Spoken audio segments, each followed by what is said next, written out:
years to embrace that, like, I can kill myself trying to get to the bottom of my piles. And even if I killed myself to get to the bottom of my piles, tomorrow there'll be more piles. It's fine. The emails can wait. You do not have to check them the second your eyes pop open in the morning. Hey there. My name's Ashley Church. And I'm Erin West. We were once newly promoted crime scene and latent print supervisors on mutual struggle buses as we both simultaneously tried to navigate through the challenges within our forensic units. Now we run a business where we create tools and resources that we wish we had had to make these transitions easier. We like to talk about the experiences we've had in the forensic field, the good, the bad, and the ugly, in the hopes to create awareness around these issues and move the needle forward to create positive change in the forensic community. So if you're a forensic professional, regardless of your years of experience, who's not afraid to dive into real, raw, and sometimes uncomfortable topics, you're in the right place. This is the Forensics Unfiltered podcast. Hey, welcome. This is another episode of Taboo Topics. If this is the first time you've ever joined us for Taboo Topics, we focus on conversations that are maybe not had as much as they should be in the forensic field, and we just kind of want to bring that stuff to light. So tonight we'll be talking all about effects that the job can have on work-life balance, or like how it can affect your family as well. I don't even have like a set agenda of what we'll be discussing, so it's just going to be completely ad-lib tonight. Where should we start? What's that? So where should we start? Maybe we'll start on like family, because I think some of the stuff, like effects of the job, we got into it a little bit last week when we talked about burnout. So I think if we dive into like family stuff, I think that'd be good. Family stuff. So for the most part, I had like supportive family and a supportive husband, especially like they were very gracious whenever I would have to give up a lot of my time, or, you know, I was very limited on where I can travel just from being like that on-call life. Whereas I don't think some people get that type of support as much. I married into the law enforcement family, so my husband definitely understands too when I get called out. But even with that level of understanding, like this past weekend, we had a homicide on Saturday. I got woken up at 6 a.m. and which is early for Erin. She likes to sleep so early for me. And I got up and I went out to that, and I got home around like 10:30 or 11 o'clock at night. So I was gone all day. And my husband works midnights now, so we don't have a lot of time off together. So this past weekend happened to be one of the weekends that we had off together, and we could not spend it together because I was working. So even though he has a very thorough understanding of what it means to be, you know, married to someone in forensics, it still impacts our family life, you know, pretty significantly from time to time. I mean, it's not as extreme now that I'm a manager as it was when I was a CSI, getting called out all the time. Yeah. That's definitely get called out a lot less now, and only to major stuff, but it definitely impacted a lot of stuff for me as a CSI. Yeah, I do remember like the early years, or if like you move to another agency, like now you're the lower man on the totem pole again. Yeah. And you have to sign up for all the damn holidays that no one else wants to work. So for several years, you know, I was working like Thanksgiving over and over again, or Christmas over and over again. My husband got it this year. He's a brand new sergeant on the road, so he got Thanksgiving, Christmas, New Year, and Halloween. He got every holiday. So, and that kind of goes with the territory too. But I will say, like, for me, that was one of the reasons why I transitioned into being a latent print examiner after several years of doing that, because I was very burnt out. I was getting called out, you know, I think I got called out on Christmas Eve like 4 consecutive years running for homicides because, like, I mean, if you're in forensics, you know that crime goes up around the holidays. So you actually get busier. It doesn't slow down. So, like, 4 years running, I got called out on Christmas Eve. And we always have a big family event on Christmas Eve. And I had to miss it because I was working every year. Started to frustrate me. So I started to look for an area of forensics where I could work 8 to 5 Monday through Friday. And that was a lot of why I transitioned into Layton's out of crime state. And there's a lot of areas of forensics where, if you really love the science, you can go work in the lab and stuff. Yeah. Areas, or even like periods of time in your life, I know there's a lot of like new moms out there who don't want to be on call while they have infants and toddlers. One of our girls just had twins, and she transitioned from forensics into the latent unit. She's a examiner, and that works better for her family, and sometimes the opposite happens. People's kids move out and they have more time and freedom, and so they don't mind being on call and stuff like that. So yeah, that was all part of my transitional, changing from crime scene to Layton's. That was a large reason why I did that, for sure. Yeah, I had my immediate family was very understanding because we grew up with it. My dad works in the Florida State Park Service. So as long as I can remember, he was always on call, and he always had the holidays. So it was a regular thing where he would have to get called out on Christmas Eve or open the park on Christmas and stuff like that. But my extended family, it was definitely guilt tripping. Can't you just swing it? Can't you just come by? We lived in Orlando, and my grandmother lived in New Smyrna Beach.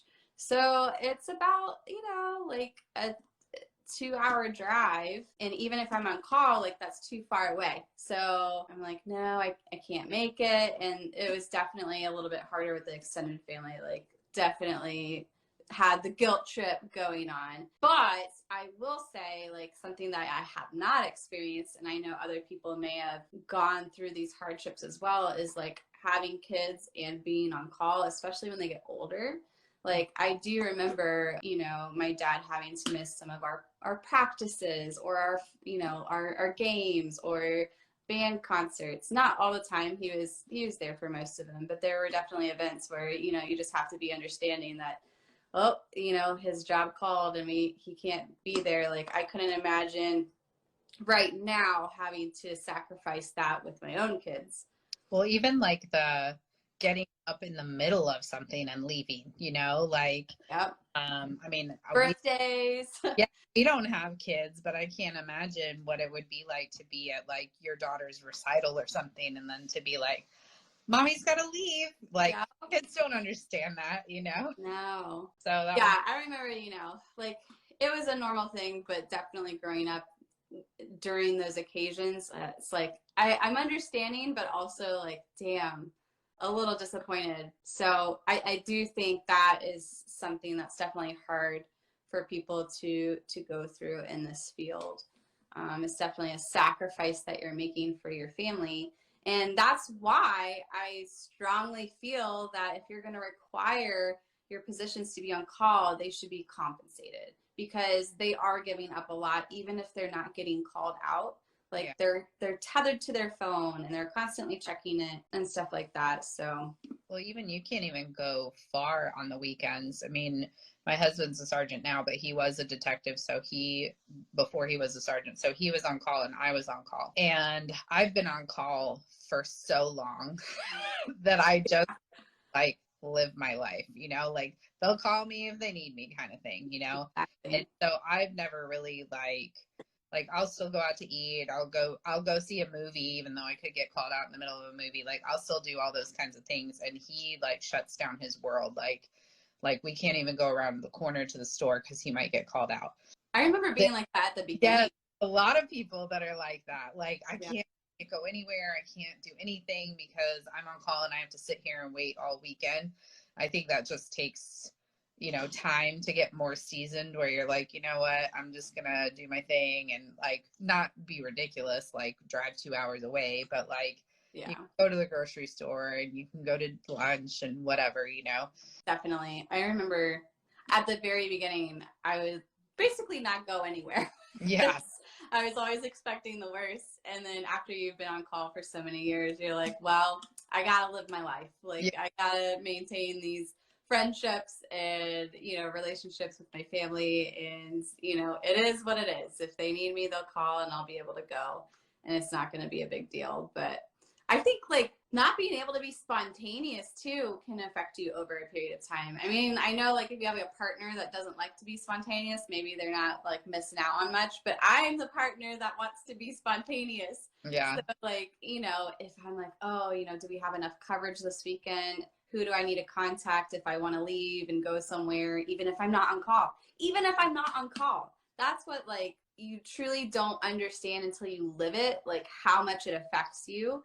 Because there are situations where it's like, well, I don't want to leave just the one person that's on call by themselves for the entire county if something were to blow up. So you start like tabling your life to help your coworkers out if something were to happen. Yeah, we talk about it in our supervisor class too, because I worked CSI back when we carried pagers.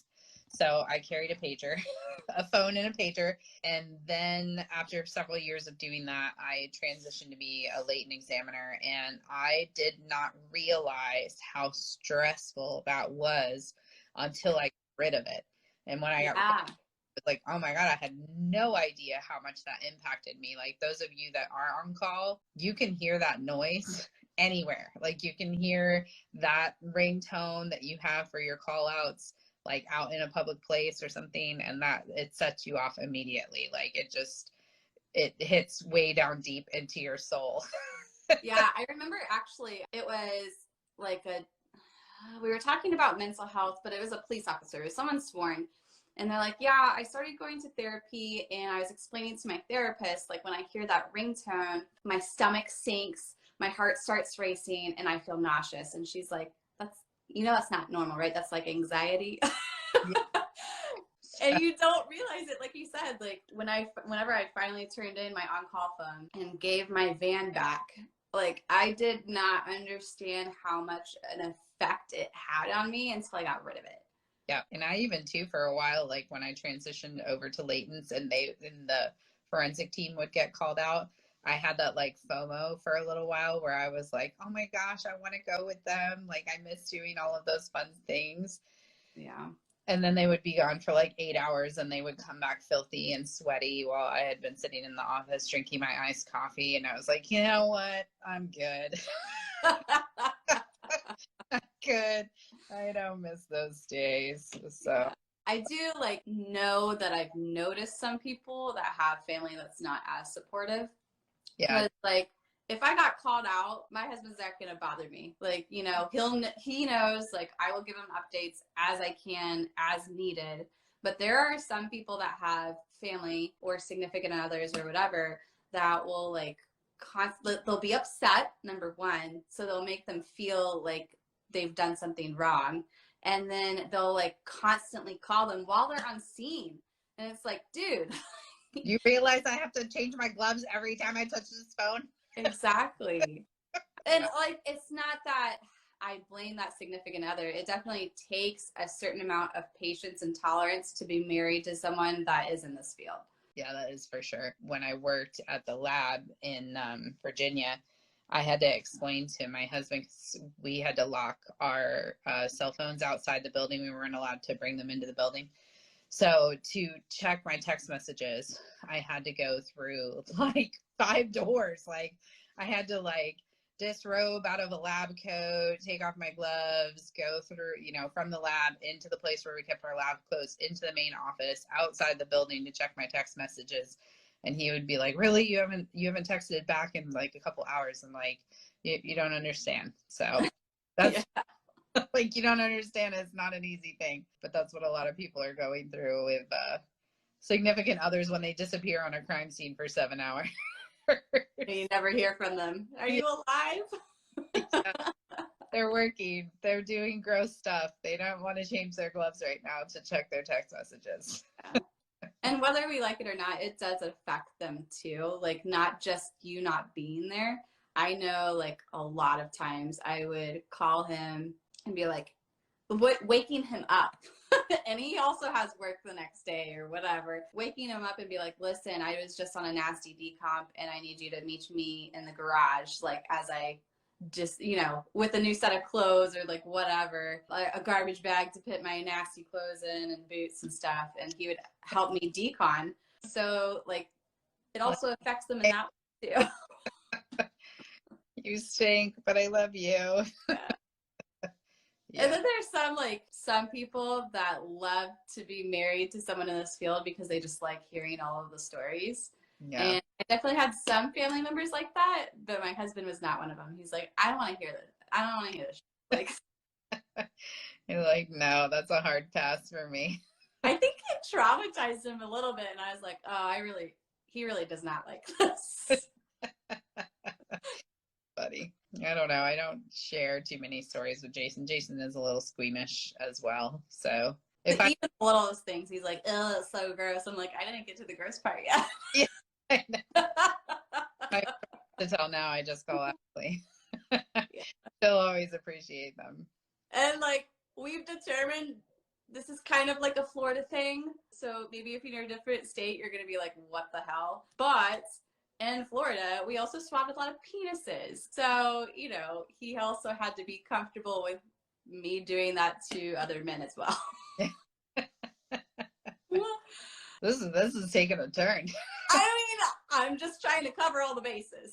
It's true. They're really not penises that you want to touch in any way. No, He's they're really not. I remember some of the swabs being like green, or like they haven't showered in like weeks, and the swabs would be black, and it's like, please get that away from me. Tuesday at the office. But yeah, when we tell like stories, people in other states are like, you do what? Is that just us, not you guys? At least we didn't have to be phlebotomists. I mean, there's some people that are drawing blood. Like, that is not what I signed up for. I signed up for dead people, not living people. Like, no. Yeah, I wouldn't want to do that. We were surprised. We went to a training class and they had trained their CSIs to do blood draws. So their CSIs would respond out and take blood for DUIs. Yeah. Oh, no, thanks. That's a hard pass for me. I'll take be like, oh, okay. Dead people. Not for me. They were really excited about it, though. I don't know. Maybe we should give it a try. No, I don't. I do like how some agencies have it set up. I mean, maybe I've never lived it, so who knows if I would actually like it, but I like the idea of having 24/7 coverage and you don't have any on-call. It's for sometimes it eliminates your take-home vehicle, so you kind of get that luxury taken away. But after being on call for so many years, I think I'd be okay. Yeah, I like the idea of being done at the end of your shift and not having to worry about, being woken up in the middle of the night. So yeah. I like it. Or interrupted, or like your plans derailed. I mean, there's still stuff that's going to derail your plans, like court. And I mean, you were at a depot today. I did. I sure did. Ashley and I talk about this too. We talk a little bit about it in both of our classes, but we talk a lot about it in the supervisor class. Like we've talked about in this, some of the struggles of, working in forensics and, your family life. But as far as work-life balance, and you guys have probably heard us say this in some of these episodes as well, but it is really important because the job is going to take so much from you, you're going to pour so much into it, and you're going to get called out in your off time. And even if you're not a CSI, even if you're working in a lab or you're working in latents or whatever it is, you're still going to get called in your off time. They don't care that Monday's your day off if that's the day they need you for court. And then you'll sit there all day at the courthouse waiting to be called. And then they'll be like, oh, sorry, we need you tomorrow. And you will have eaten your whole entire day off sitting at the courthouse waiting to testify, because that is our life. So it really doesn't matter what discipline you're in. It will happen to you. But it's really, really vital to make your personal time your own. Like, I know so many people, we've talked about this in some of these other episodes, so many people that like take home reports because they got to get caught up or come in early. Yeah, they stay late. They're checking emails the second that they wake up in the morning before they even get into work. They watch the CAD screen and the call screen and they're off time, like waiting for calls to happen. Just put it down, put it away. It'll all be there tomorrow. And you taking your work home today to do reports today and your off time to get caught up. It's just, that is something that you can control. Yeah. You can't control like getting called out or having to go to court. So hopefully like your family can understand that. But what will frustrate them is like you're sacrificing that. And then you're also like giving time away for free and you're distracted. You're like checking the call screen, like she said, or checking your email. And it's like, you could be spending that energy and that like time like geared towards yourself or towards your family. Like that time is precious because like we mentioned before, you just don't know when you're going to be called into work. So do not give it up give it away for the job. Yeah. I think at this point in my career, I believe that doing stuff like that is a short-term solution, like bringing work home to type reports so that you can get caught up in the office. Like I genuinely believe in my heart we'll never be caught up. Yeah. Like deep down. And honestly, it's job security. So like it took me years to embrace. Yeah. Years and years and years to embrace that, like I can kill myself trying to get to the bottom of my piles. And even if I killed myself to get to the bottom of my piles, tomorrow there'll be more piles. Yeah. So taking your work home and trying to get caught up, and like we've said many times before, don't get us wrong. Sometimes things happen where you have to stay late, you have to work hard, you have to push through. We get that.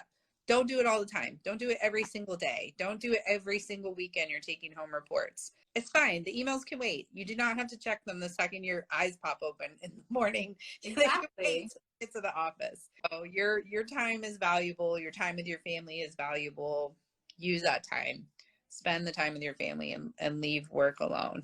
But something that I also, I think I heard it on a podcast or read about it somewhere. You can get very frustrated or worked up or very affected by a case. And if you do have a partner like my husband that doesn't like to hear that stuff, or you don't want to bring all this negative, like I felt like sometimes I would just constantly be coming home and immediately just like start unloading on him. So what they suggest is to find some type of landmark on your way home and allow yourself to like just vent and scream or like pump up the music or whatever.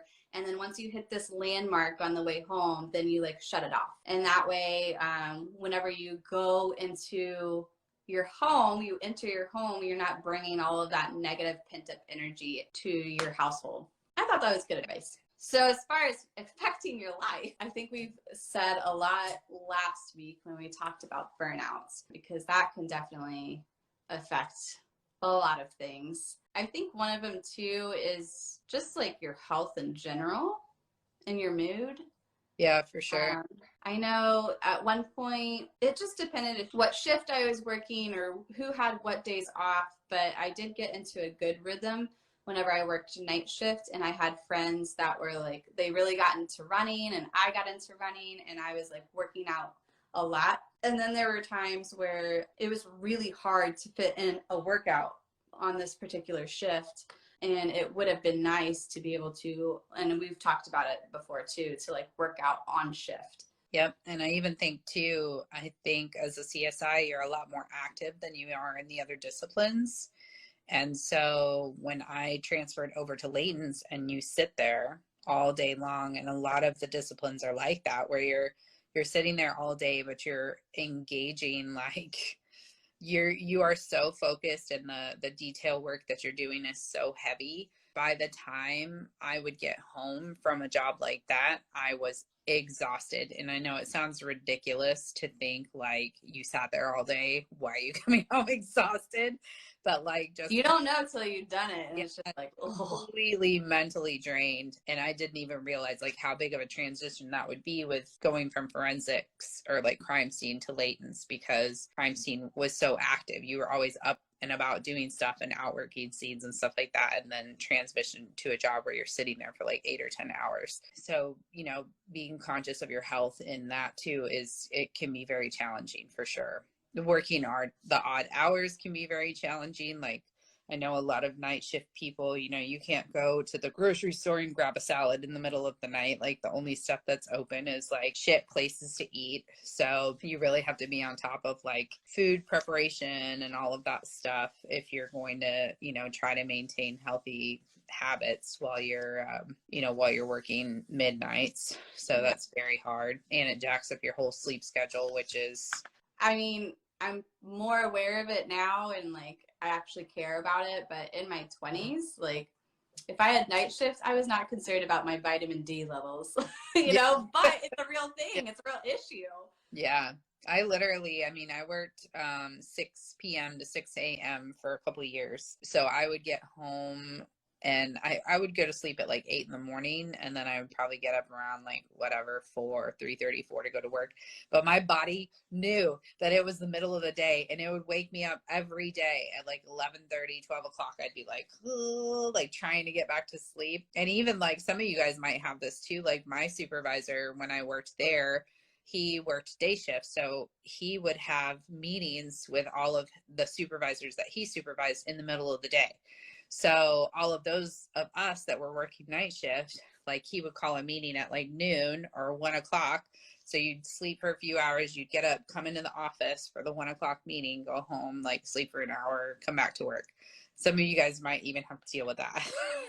And even those kinds of sleep patterns with your spouse are so hard. That's so hard when you're working, like literally, like my husband and I right now, like we're like passing in the night, like bye, see you next week. Waving at each other in the car. He's working midnights and I'm working days. And that really, like, that can really take a toll on your relationship. Like, I think for he and I, because we're in law enforcement and we really understand that schedule and how that works and whatever, you know. And like, I have no question, like, what he's doing in the middle of the night. I feel like some spouses are maybe probably issues. Yeah. Yes, you know. But even that kind of stuff can have a lot of impact on your family and your marriage. Like, if we don't have kids, but if we had kids right now, I would be the primary single mom. Yeah, like a single mom. Yeah, because he would literally be sleeping during the day and working at night, and I would be the one that would have to maintain the house and everything with the kids and all of that, which some of you guys probably do. And that's a challenge in itself too. So speaking of like lack of sleep and like driving, so I know we've talked about this as well, but I think this is an interesting thing to bring up that I think some people kind of don't think about or neglect it a little bit. Is I don't agree with, for crime scene, I don't know how it is for other forensics units, where you just like keep working until you know the scene is done. But like sometimes it'd be 36 hours and you're up that entire time, and hopefully you got woken up, but you may have also like completed an 8-hour shift, so like that now you're at 48 hours, you know what I mean? Yeah, I think it's so dangerous. Super dangerous. I think I actually read somewhere, so if you're up for 24 hours, if you like, you know, even students, if you're studying for like and you're up for a full 24 hours, they say that driving after that is like driving under the influence of a blood alcohol level of 0.1. And this is just a normal thing. I think anybody who's been a CSI for a minute has driven home from a scene, like blasting their air and smacking themselves in the face with the windows rolled down, like trying to stay awake on the way home. Like, that's not an why is that a thing? Like, yeah, why are we doing not that? An uncommon story that I've heard. I think that old school mentality of like, suck it up, buttercup, like we just push through till it's done. I think that's starting to die because people are seeing the impact of that. As a supervisor now, I would be a lot more conscious of those types of things. And I try to rotate people out of scenes, like, you know, you can go ahead and go home. Like, we don't need you here anymore. You've already been here, whatever. Like, we'll bring in someone fresh. Just trying to be conscious of that kind of stuff, because there is no reason why. And we're not doing good work after we've been awake for 24 hours, you know?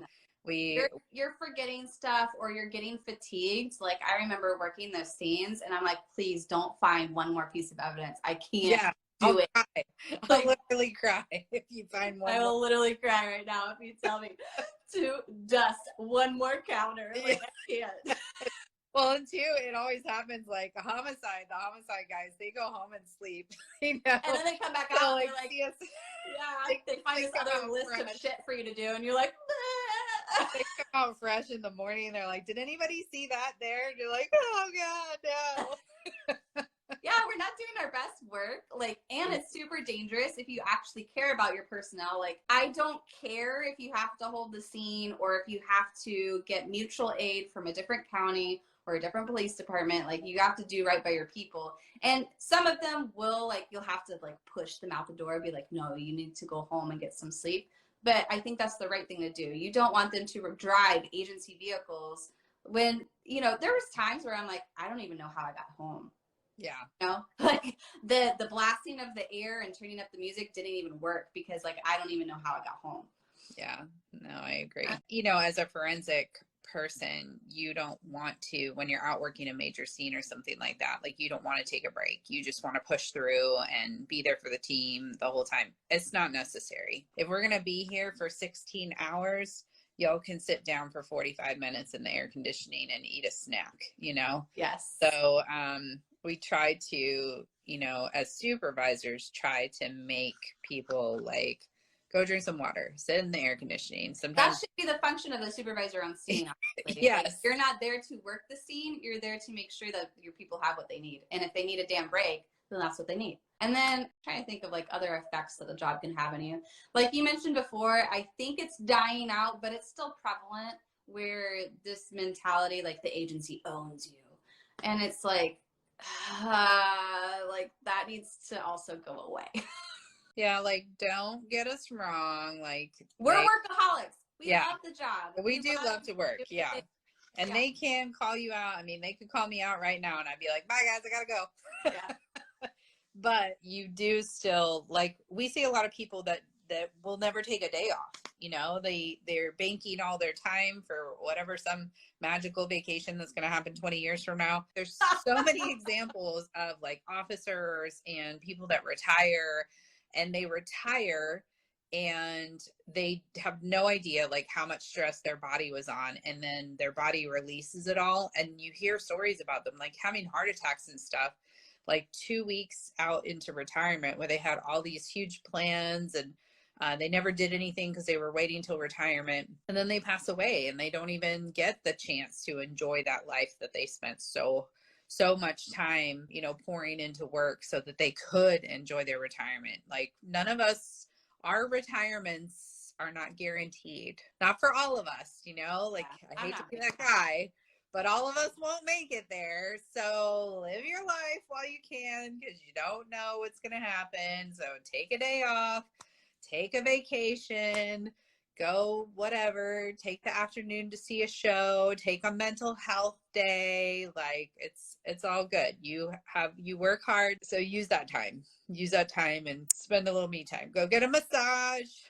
Yes. All the things. Like you mentioned before, as far as like having a healthy work-life balance, if you're always like, look, I can't go to that wedding, I can't do this, I can't do that, and it's like, hold up, is it truly that you can't, or you feel guilty that you want to take vacation, or you feel like you need to devote your entire life to this job? Like, why can't you? And I still literally, okay, so Saturday, I spent my whole day doing that homicide. Got up at 6, got home at 11. So what is that? That's 17 hours. 17 hours I worked that scene.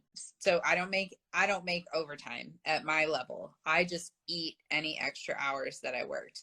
But I asked my captain if I could flex Saturday and take off Monday. Oh my gosh. Like, and he could care less. He was like, yeah, sure, no problem. He saw me out there. He knew I was working. But me, I was like, oh, I feel like such a horrible person, like asking to take that time off instead of just eating the time. But like we had plans for the weekend for like projects that we were going to get knocked out in the house, and we didn't do that. And so even though it made me feel guilty, I still asked to do it, and it was good. But I've definitely felt that too, where it's like, I want to ask and I'm about to, and then sometimes I would just chicken out. Yeah. And not ask. But after like so many years, I'm like, okay, Ashley, you just need to suck it up and just ask. And it's usually like there wasn't any issue, but for whatever reason, I don't know. I wouldn't say it's like supervision. Sometimes it's like coworkers where, you know, someone else asked off and you hear like all this coworker chatter, like, oh, can you believe her? Like just leaving us with only 2 people here today, blah, blah, blah, blah. And it's like, well, then I don't want to ask off next time because I'm going to be the person they're talking about. Yeah, I do still feel guilty about it sometimes, but you gotta do it. So hopefully this was helpful. If you guys are going through things, if you wanted to run something by us based off of our own experiences, we would be happy to answer any of your questions in a private DM. All right, guys, we'll see you next time. Bye. Thank you so much for being here and listening to Forensics Unfiltered. If you liked this episode, would you do us a favor and leave a review letting us know specifically what you liked about this topic? It will only take a minute, but it will really help us plan future episodes so we can bring you more topics that you want to listen to. We'll be sure to provide any links from today's episode in our show notes on our website. Head to www.gapscience.com. Until next time, stay safe out there.